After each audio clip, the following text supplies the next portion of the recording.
Step outside.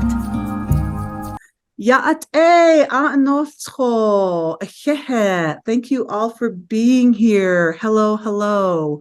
This is Indigenous Ways Wisdom Circle, and we would like to, as always, start off by thanking the original people of these lands, the Oga Poga Owinge, also known as Santa Fe. This is Pueblo land we are all residing on here, so thank you all for allowing us to be on these lands. So this evening, we have a really special guest here. We have a multidisciplinary queer Indigenous artist, Lindsey Maillard, who is studying art at the Institute of American Indian Arts in Santa Fe, New Mexico. Lindsey is from Tanana, Alaska, and we're going to have a lot of questions for Lindsey this evening. So thank you so much, Lindsey, for being with us this evening. This is so exciting. Let's go ahead and get this started. So why don't you tell us a little bit about yourself, like some of your early upbringings, because a lot of us here in the Southwest are curious about Alaska. So go for it. Yeah, I'd like to introduce myself in Gwich'in. Sha'uji, Lindsay, Uji, Tagatili, Titsa, Chino, Guatsan Ithli, Tanan Gwich'i, Shahan Eda Ujri, Shit'i Little Howard Ujri. I just said my name is Lindsay. I come from the people of Chino Village and Tagatili or Ninana Village. I born and raised like in Tanan, also known as Fairbanks area. And my mother's name is Eda Maillard, and my dad's name is Howard, but people call him Little Howard. He's named after my uncle Howard Luke back home. Yeah, so a little bit about like myself and my upbringing. I grew up on the river, the Tanana River, between the village that my family and I grew up going to was across Fairbanks, Alaska. So Fairbanks was basically developed like on my family's traditional homelands. And so like where my dad and my sisters and I used to trap when I was little there's a Walmart there now, and like all along our rivers, like developments of houses, and there's a university. It's like a pretty big city in Alaska now. There's only 3 major cities in Alaska, but Fairbanks is one of them, and it's like where a lot of people went during the gold rush, and there's 2 military bases in that area now. And so growing up, my uncle Howard Luke that I mentioned that my dad's named after, he chose to live in our traditional village, which was across the river, and there's like no roads to access it or anything. And so we would go there often growing up to help him take care, because he was really adamant about continuing to live our traditional lifestyle, even though like there were like contemporary comforts being offered in Fairbanks, the city that was being developed. He still chose to like stay and live in the village, and most of the time he lived by himself. And so me and my family would go and help him like get wood and like help move snow for him, because where I live we have about like I would say 9 months of winter. It's getting shorter even within my own lifespan. But during that time, the river freezes and we're able to walk across the river to the village. And so, or like we do like like snow machines on the river, and we'll have to like move a lot of snow, break a lot of trails. We would usually break trails with snow machines. Traditionally, like we would do it with snowshoes, and we still do that, but it's just easier to do it with the snow machine. Yeah, I grew up going there, and my uncle would always like serve me beaver meat or moose meat or whatever like traditional game that he had. And I grew up like thinking that was the best food ever. And I felt like it always made me feel like I used to get really motion sick as a kid. So like the drive to where we would have to go to cross the river, I would get really sick, but then I would go to my uncle's and he'd like feed me like dried beaver meat and like barbecued beaver meat. And like I felt like it cured me every time. And as a kid, I didn't realize how much that would impact me growing up, like how much I would crave and like be hungry for our traditional foods. And so like I had, I'd say, a pretty normal middle school and high school experience. Um and I was just like I like I was like, oh, my family like eats beaver meat, and like my family eats like moose meat and rabbit, and like my dad like hunts and he makes moose head soup, and like we eat a lot of salmon, and like but I never considered it being that big of a deal or like that different, like even going to school with like grade school with a bunch of military kids. And until I got older and I realized that those are things that I'm going to have to put intention and effort into making a part of my life, because I can see that like our land is becoming more developed and more contaminated. And also like the people that teach this traditional knowledge, I have to go out of my way to make the time, because it takes a lot of time and labor to get these traditional foods, I guess. And so, yeah, that's just like, I probably covered on a lot, I guess, but that's like where I'm at now as I'm growing older. Is the past 4 or 5 years, I've been really intentional about making sure I'm spending time with these culture bearers and these people who um listened to the elders before them who lived full time off the land and made an intention to do that. Mm. Because living in Alaska, it can be really challenging, and so you have to be really, like my uncle would always say, really savvy. You have to be really savvy. You have to be someone who pays attention to everything around you when you're living off of the land, because like we have really intense winters where it's not uncommon for it to be -40 below, and or yeah, or really dark like all day. And so I, I feel like living in the Arctic, there's this saying that like I think it's Yupik saying that you're always getting ready, and that's a reality that I see with like my people and my elders and my mentors and the people that I see like actively pursuing a traditional lifestyle. Wow. Wow. That was a mouthful. Oh my God. I'm like so feeling, I'm feeling your heart. I'm feeling your land. I'm feeling your people. I'm feeling your culture. I also researched the Tanana people, and wow, four different dialects, four different groups. In the short time that I research, I come to find out that you guys have been around for a long time, like over 12,000 years. Um, that that is just that's deep culture. That's deep rooted culture, which is really, really impressive to me. And so, what brought you to Santa Fe? Well, I feel like Santa Fe was sort of like the Southwest was sort of calling to me for like the past couple of years. So when I started my college journey, I started with being a certified nurse assistant, and then I was pursuing nursing. And within that, I'd always been an artist, like ever since I was little, like always like making things and creating things and like creating like my own little worlds, I guess. And then while I was in nursing, I really picked up painting again.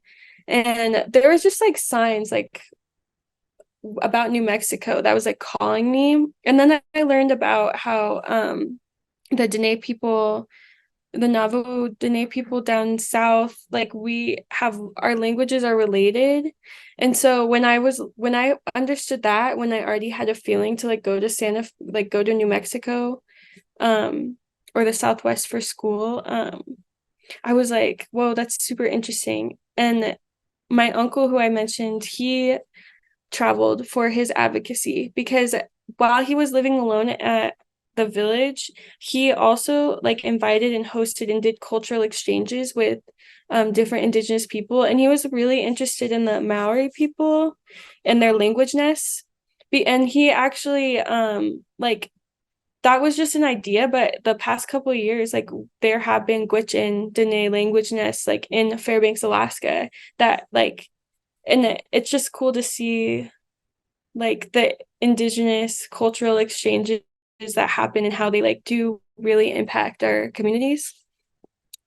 But yeah, so like and then I didn't even know that there was an Indian art school until I was invited here because I was doing food um like food advocacy and so people with my nonprofit back home connected with people down in the Ninanazad in northern New Mexico, and they needed help like with their Indian market booth.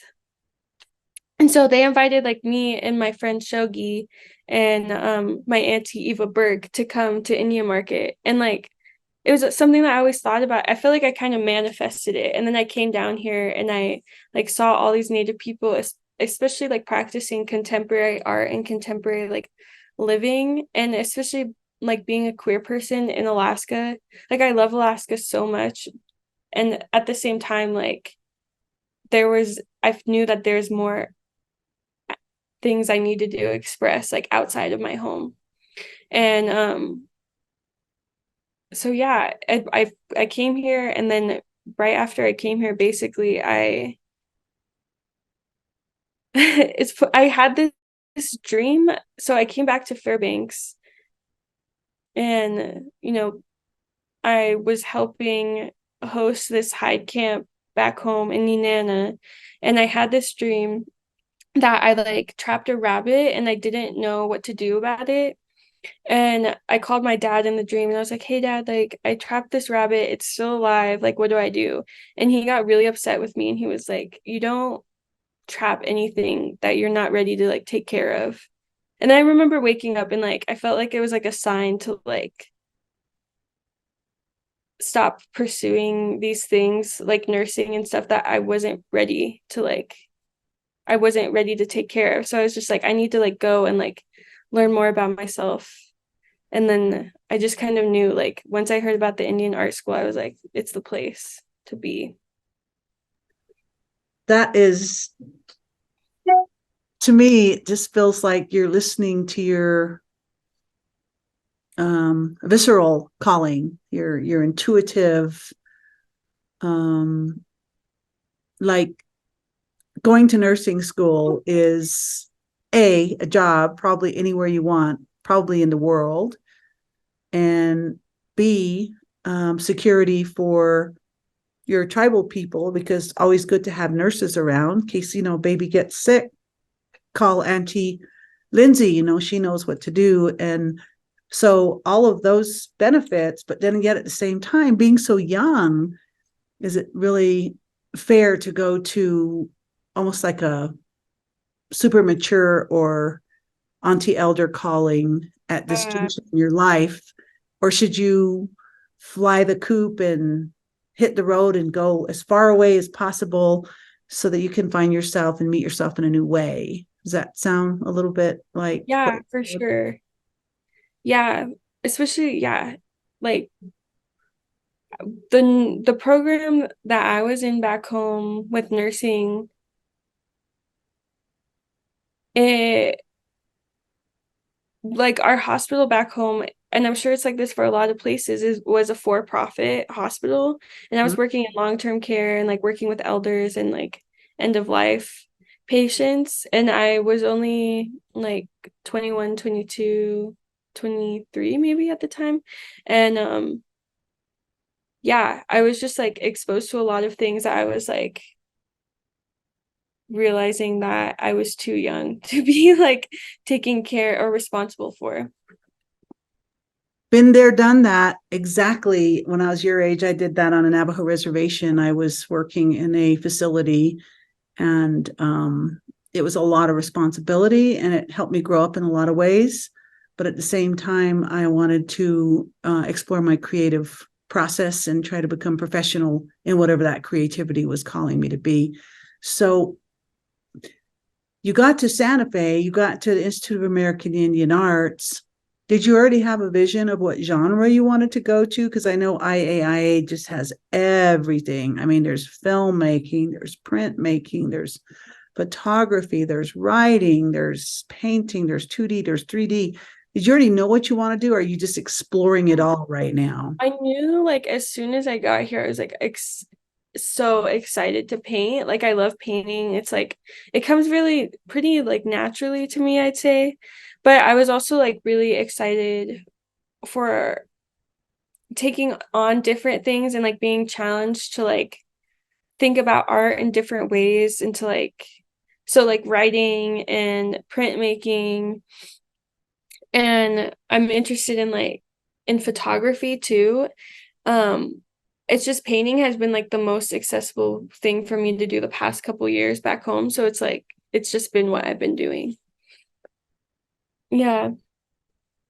Do you plan on exploring some of the other benefits of being at IAIA and being open to maybe going, wow, I love painting, but I also love sculpture, or I love Yeah. ceramics, or shoot, I want to be a filmmaker. I mean, there's just so many doors open at the Institute of American Indian Arts, as they say, IAIA.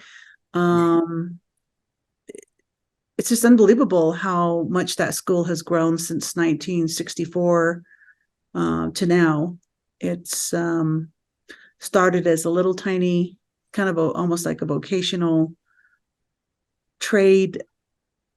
We have had some IA alums that were at IA the first year it was founded that have been on this show and have talked about IAIA when Alan Hauser and Earl Biss and TC Cannon, were in school with them. And those are all the legends that are being studied now, but they also got their start at IAIA in the 60s and 70s and have left their world mark forever and ever and ever, as long as human beings are going to be alive, Yeah. in the world of art, in terms of expressionism, neo-expressionism, and some of these other multi-forms. So that's all up to you, I guess, huh? Yeah, I mean, I want to take advantage of all the mediums I can to like express I mean, a big focus, at least right now in my artwork, is like rematriation and like bringing like strong feminine energy into my work. And like, I don't, at least I don't want to speak bad about my communities back home, but there's like a lot of healing that needs to be done for like the safety of like women and children, and like healing within our relationships and healing within like yeah, like queerness and just being like comfortable with different ways of being. And so being here, it's like I have a message that I want to say, and like that's any way that I can like comfortably share that, I want to take advantage of it. I also don't want to like take on too much at the same time too. But like being here, I feel like anything is really accessible and possible. That's great. That brings me to the next bit of curiosity, changing gears here a little bit. Let's talk about your indigeneity and your queer identities. And I know there's the indigenous and the traditional. And I know prior to colonization, the cultures in North America had gender as a cultural expression that individuals were kind of, I guess, born into and made choices. Some cultures have 5 genders, some have 4, some have 3. But the binary was definitely introduced here with colonization and stuff like that. So as an Indigenous person identifying as a queer person, is there any correlation to the two identities, or are you making them for yourself? And does your art inform any of that? Well, the way I see it is, as an Indigenous person, I'm also the land. And with that, like, the land expresses itself in so many different ways, and within like feminine and masculine ways. And so I kind of think about like my own gender expression with that. I'm like, I consider myself non-binary, and like all gender terms I'm comfortable with. And like also like within my own sexuality too, like I think like, yeah, I am the land, and like I can express my love in so many different ways. And I think like I can't say within my own community how like accepted that perspective is, but at the same time, like I can't imagine that my ancestors were defined themselves very like strongly within like the gender binary of like being a man or a woman.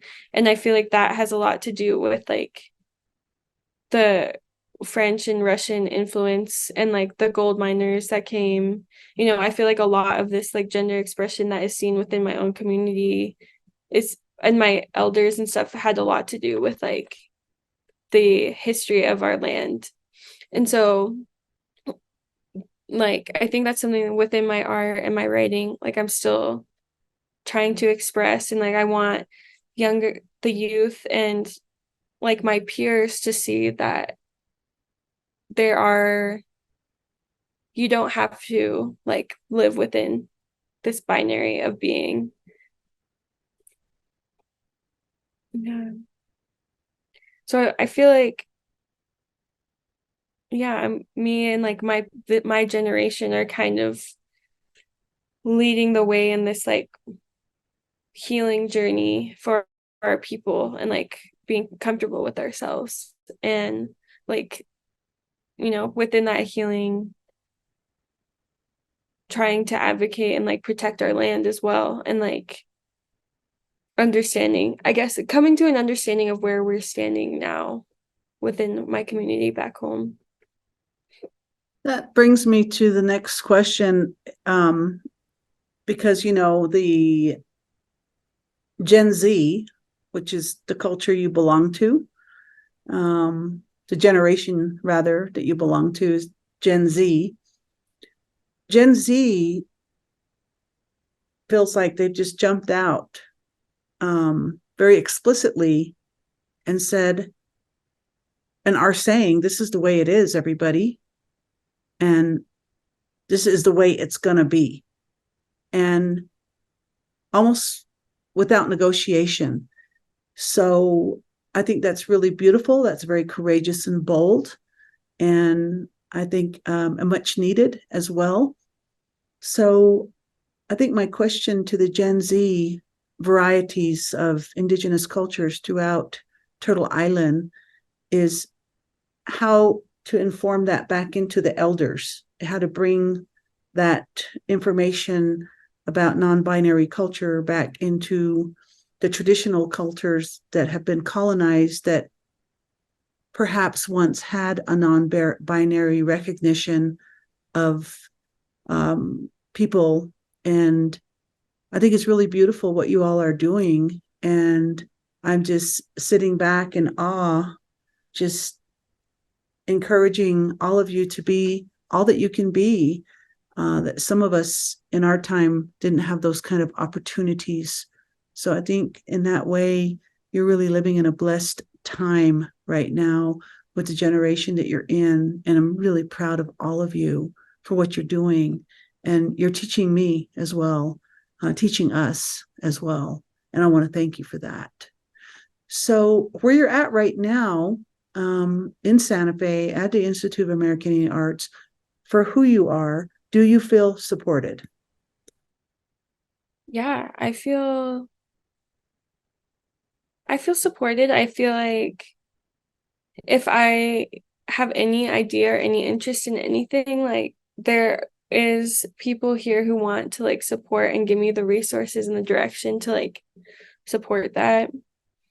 Um, yeah, I feel like, one thing for me, since I've only been here 4 months now, I think, but like I miss my food from back home the most. And yeah, I think like that's the only thing about being here. And also like, yeah, like the way the school year is set up, how like all the students come here during, at least for me, it's like hunting season and like hide tanning time and like a lot of community things that I'm like starting to realize that the next couple of years I'm not going to be able to be a part of because of my like residency here.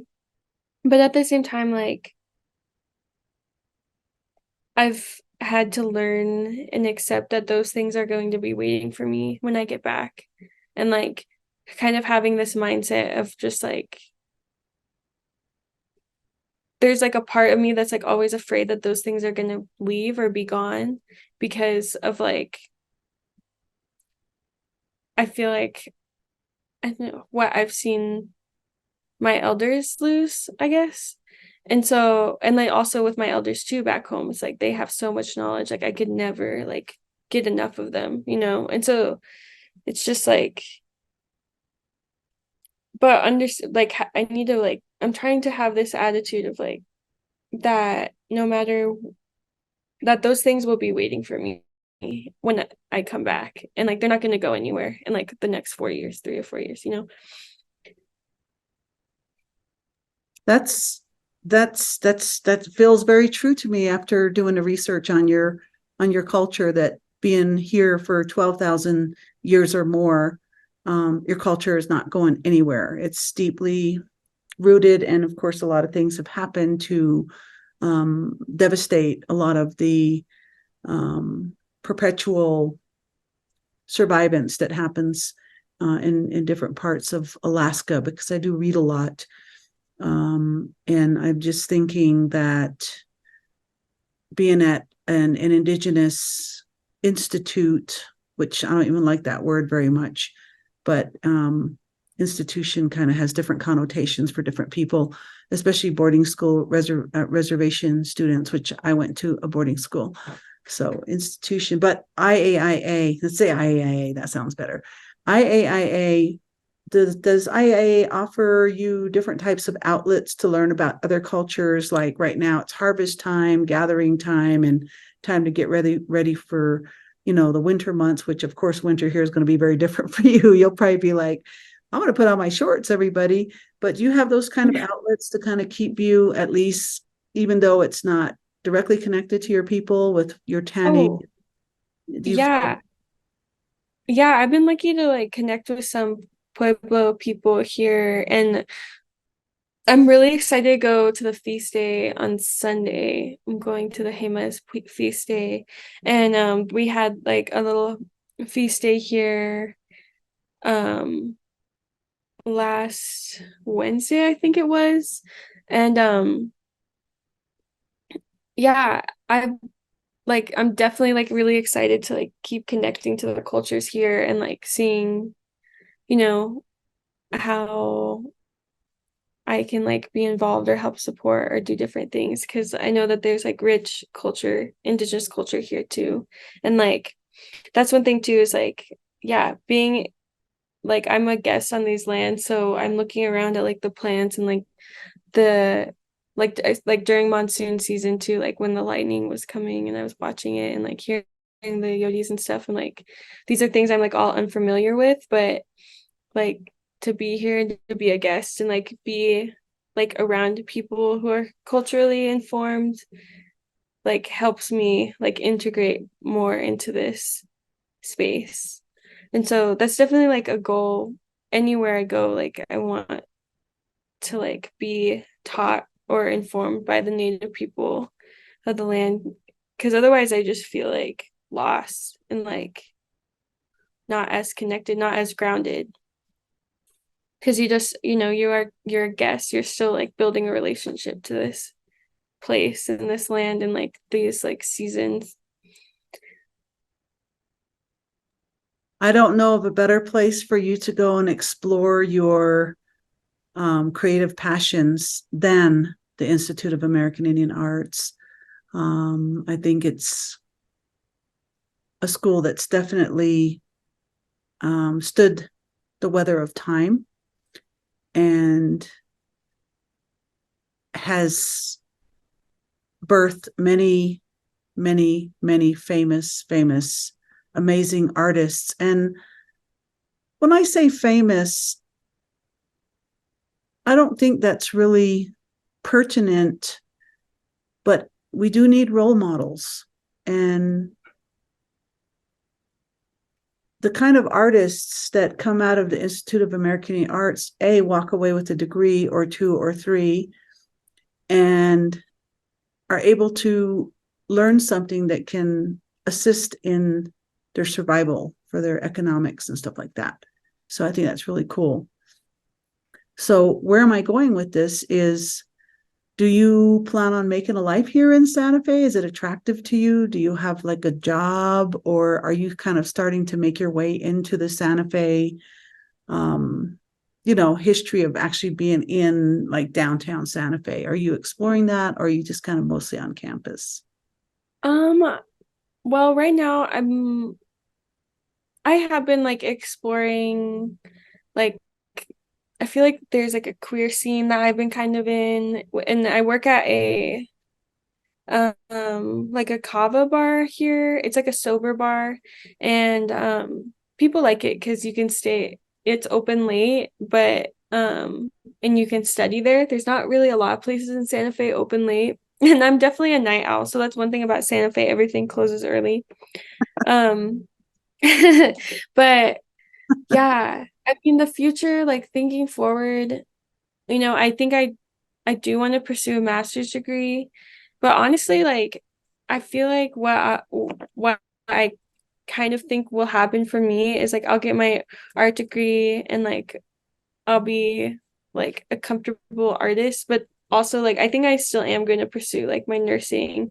And I did want to be a midwife when I started nursing, and I still like want to do that, but I'm like, I'm 25, and like I figure like I want to have some kids, and like I want to be, I know Alaska is like where I want to end up. Right on. Um, yeah, but I don't know. We'll see. I'm like open to things. Um, yeah. So this is great. I'm really grateful that you agreed to be a part of our archives, because your show is going to be archived for the rest of the history of humankind. So thank you for being with us today. The last question I have for you is, what does the term gathering mean to you? Like what pops up in your vision or in your mind? The word gathering. Oh, food, definitely. Right Um, on.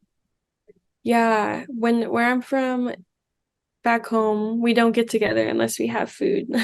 It's like jarred salmon, like yeah, anything really. Um, yeah, and with that, like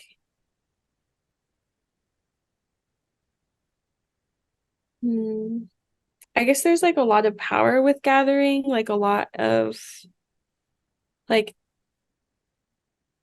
I feel like I have a really strong community back home, especially like of friends like my age from like different parts of Alaska. And when I feel like we're always trying to manifest a better future and like heal and like process together.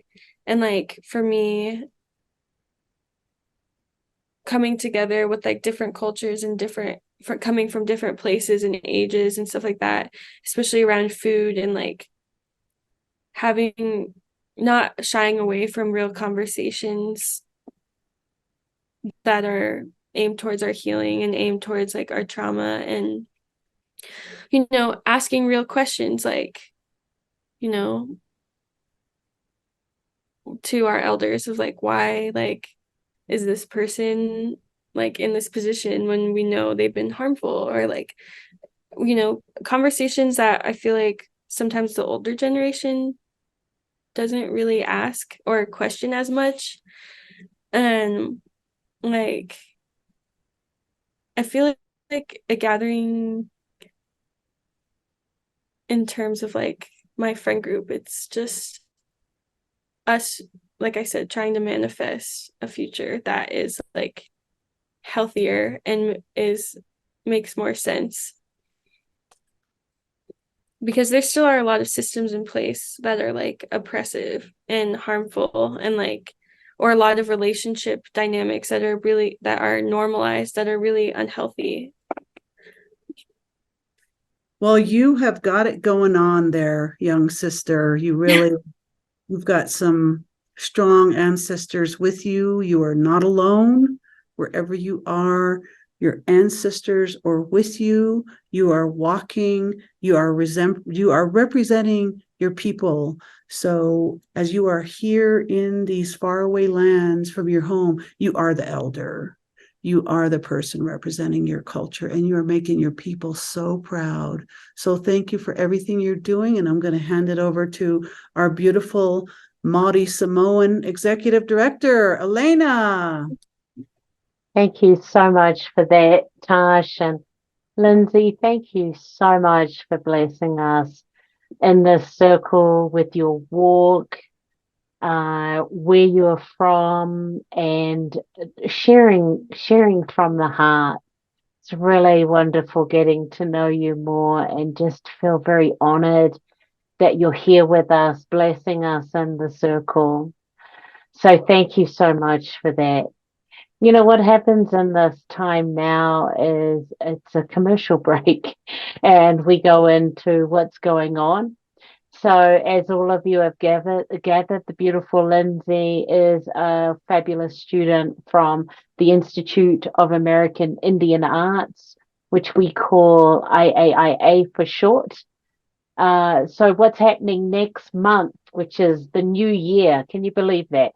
Every time we're at the beginning of the year, it'll be like, oh, well, before we know it, we're in December. Well, here we are. So starting off the new year, we have a faculty member from IAIA, the Institute of American Indian Arts, the beautiful Dr. Sheila Rocha. She is with the performing arts and has been a director now a wonderful facilitator there. She's going to be blessing us, kicking off the new year, as Lindsey has closing out the year and the extraordinary year she has had. Sheila will be coming in and blessing us in the circle next month with all that she brings. And if she looks familiar, she has been an MC at the IndigenousWays Festival several times. We've been very fortunate to have her there. We've also done a lot of work with Dr. Sheila Rocha. So we're really going to enjoy what she's going to be sharing, as like Lindsey has, with her many years of experience, both in community-based and professional theatre, social justice theatre, and Native American Studies scholarship. And she is also an interdisciplinary artist. So we have the beautiful Sheila Rocha with us next month. Now, if you check out above IndigenousWays.org at our website, you'll find more information about Lindsey. This will drop in the next 24 hours. So if you're on social media, you can see it there. Thanks everyone for beaming in now live, or you're seeing it, the recording of this. there are over 210 presenters, LGBTQIA, our queer rainbow family, Native American, Indigenous, and deaf and hard of presenters that we've had through the virtual events. This one being our wisdom circle and the amazing wisdom that each individual and also collective brings, as Lindsey mentioned multiple times about the elders, her elders, and tapping into that beautiful wisdom and the ancestors that Lindsey walks with. So there in the archive at the website, you'll find many amazing stories as like Lindsey's. And you can also subscribe if you're not on our database or our emailing list. We'd love you to be a part of that. So go to IndigenousWays.org. Please share this with your friends, family members. And if you are beaming in with the little social media that's going below, please be sure to subscribe to our many pages.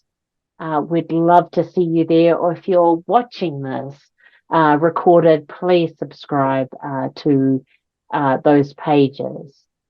All our virtual events since April the 1st, 2020 have ASL interpreters and they are free.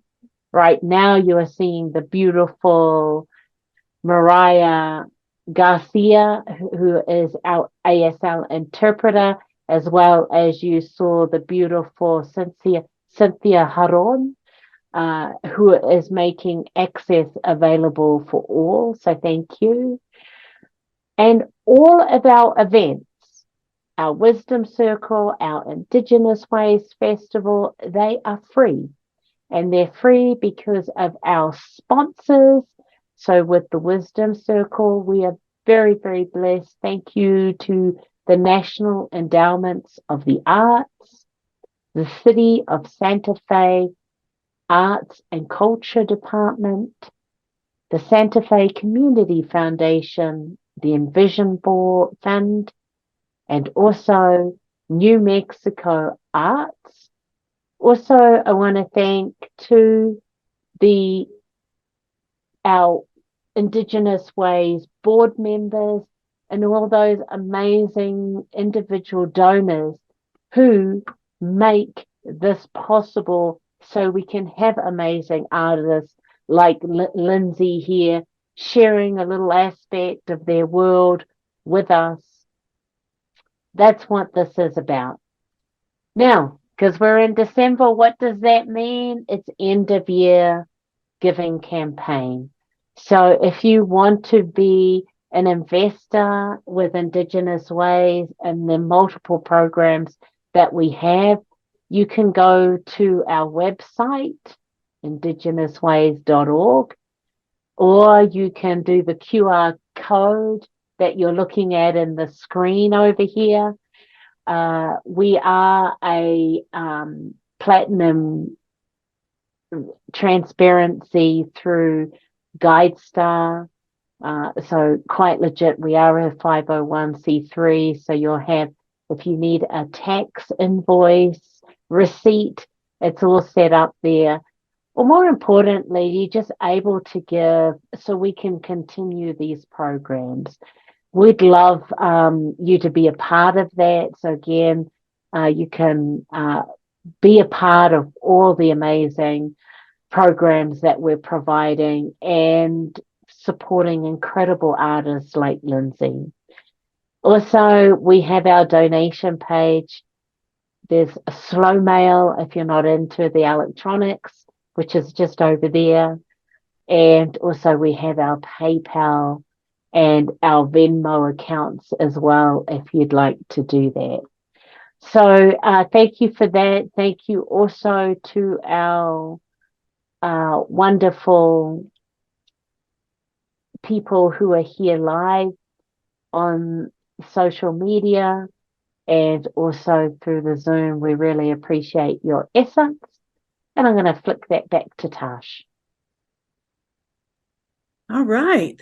That was a beautiful vision of how this whole nonprofit global vision keeps going and moving forward. So we want to thank you all for being with us tonight. Most of all, we want to thank Lindsey Maillard and all your people, your tribal relations, your ancestors, your future unborns, and your walk. We love to continue to be in touch with you and support you in any way you can. So please do get involved with our Indigenous Ways festivals while you are here. They'll be starting next year in May. And I want to thank Mariah and Cynthia for their amazing, beautiful skill set they bring to our platform to make access available to our deaf and hard of hearing families and members in our communities, and also all over the world that can access these beautiful virtual events online and through our website. So thank you all and happy holidays. Stay warm if you're in the Northern Hemisphere, and if you're in the Southern Hemisphere, stay cool. We love you and many blessings to you and your families, and Happy New Year right around the corner. Take care. Take care, everybody. And we'll look forward to seeing everyone at the Wisdom Circle Wednesday, January the 17th, 6 to 7 Mountain Time with Dr. Sheila Rocha. But most importantly, please, let's give it up for the one and only Lindsey Maillard. You guys. Thank you very much. Yeah, Deja, thank you, little sister. Take care. Touch the earth.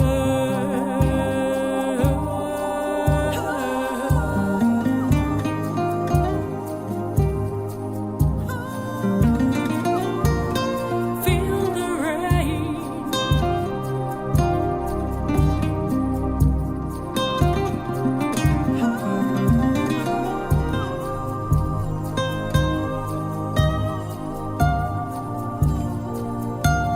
Touch the